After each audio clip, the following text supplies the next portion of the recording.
Day 17, the Radville BMX 30-day, 30-bike challenge. So here we have 1987 Dyno D-Tour in purple, as you can see before us.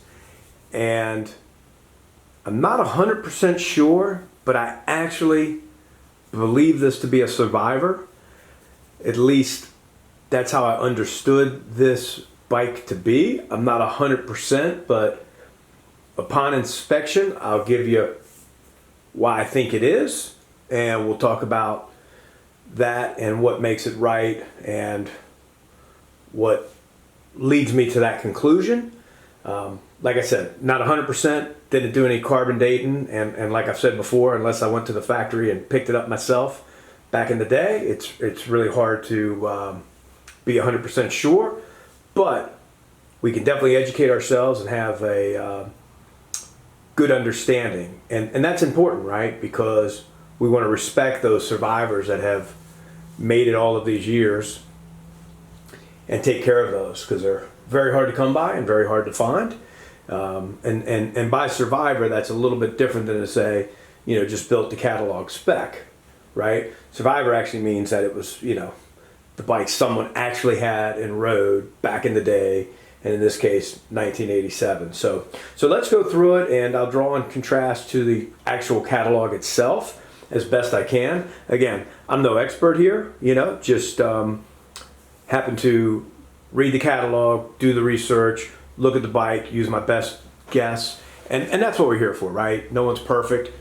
Certainly isn't a science, but it definitely is an art, right? And that's what I like. I like to enjoy these bikes, like to ride these bikes, and most importantly, like to share these bikes. So here we go, from the ground up.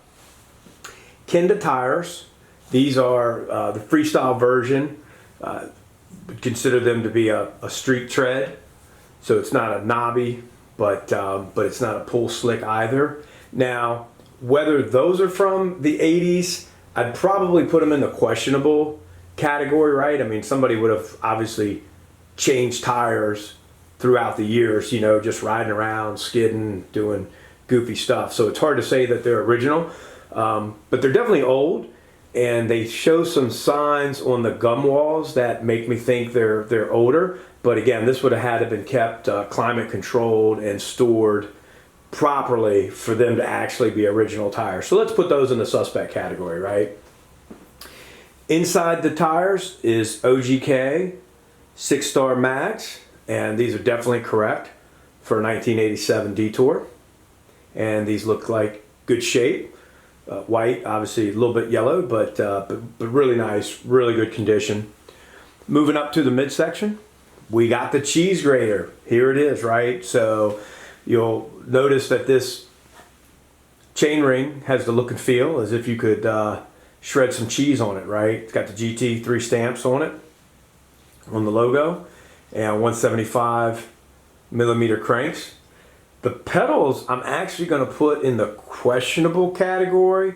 My guess is someone changed those out, but I really have gone back and forth and think that they look correct for what someone would have rode. They're clovers, right? So they're kind of like a bear trap, knockoff, cheap version, but with the clovers on them. And it's not uncommon that someone could have put those on, had those put on at the bike shop. I'll have to do an update later in the series on the catalog pedals, but they always stood out to me, and they're almost as if they're probably the one leading indicator that this bike could have been rebuilt. But I'm going to go through the rest of it and kind of say, I think it's easy enough to change the pedals from back in the day because the patina just matches, right? Like we talked about yesterday on the Day Glow, the second day 16 of the challenge, right? So we've had two 16s in a row. So technically today is 18, but who's counting? Like I said, there wouldn't be too much math other than a little reference to geometry here and there. So on the pedals, I'm going to go with legit, definitely match very nice. And a lot of people just liked, bear traps back in the day. For me, I was a little bit more of a platform pedal. Didn't necessarily enjoy getting whacked in the shins with the teeth, but they do grip nice on a pair of Vans, and So again, little question mark there, so we'll come back to that. Moving through, the chain looks to me to be an original GT chain. It's got the right patina on it. So again, you know, if somebody rebuilt this, they did a really good job. But let me continue telling you why I think this is a survivor. So if you come up, then you got the Odyssey crank. Odyssey seat clamp, and that is absolutely correct for this bike, in white, perfect color match. And that breaks up from the purple frame to the Dyno drain pipe. So an absolute favorite here, the Dyno drain pipe in purple, just looks great, right? And we have a Dyno seat in white on top with original guts holding it in place. So again, looks absolutely correct there. A lot of purple going on. Can kind of talk about the patina a little bit. I'll show in the quick edit some real close-ups here and let you examine the patina for yourself. To me, just, you know, the nicks and scratches just make me feel like this is original, but well capped, right? I mean, just looking at the decals, they're in really good shape, but they don't look repop. You got just all the right touches to them, and the way that you know, they're made. If they were repop, I got to tell you, they would be the best repop decals I've ever seen, and so I'm going to just go with those original decals. Moving up front, we got the forks, and notice how Dyno does the you know, the flare on the forks. Just really looks cool. That's a Dyno thing that that they did through the 88, 89 forks. I think they stopped it in 90, but really cool. Just gives you a little extra room up front on the wheel. Again, laced to the Kenda and the OGK mag. Moving on up, the stopping power, we have front and rear are both with the Odyssey brakes, and that is actually correct. I'll show you some close-ups on that. I think they're the 2000s, right? Not the repop kind, but the original, you know, as in 1987, 2000 sounded kind of cool. When you see the repops, I think they say 1999 or something goofy on them, but I think, you know, these are legit original and good stopping power. Also got, you know, what I would consider to be original brake pads. If you see the rust and stuff around them, I mean, that just, you know, you just don't see somebody put matching rust on brake pads like that. So again, I'm going with you know, original there. I don't think this bike was really ridden hard. You know, Dyno D-Tour. If you had a Dyno D-Tour back in the day, you got hooked up, right? I mean, especially in purple. This thing just jumped off the pages in the magazines, right? This was really like when color and bikes just started coming alive. And I remember this ad vividly, purple Dyno D-Tour. It was just awesome, jumping off the color pages of Freestyler magazine back in the 80s. Just super cool, right? Okay, moving on up through the headset. Got a Odyssey gyro, looks like a Gen 1. Maybe Gen 2, I'll get a closer look at that. I mean, by 87, you know, I'd almost think that it's, you know, probably Gen 2.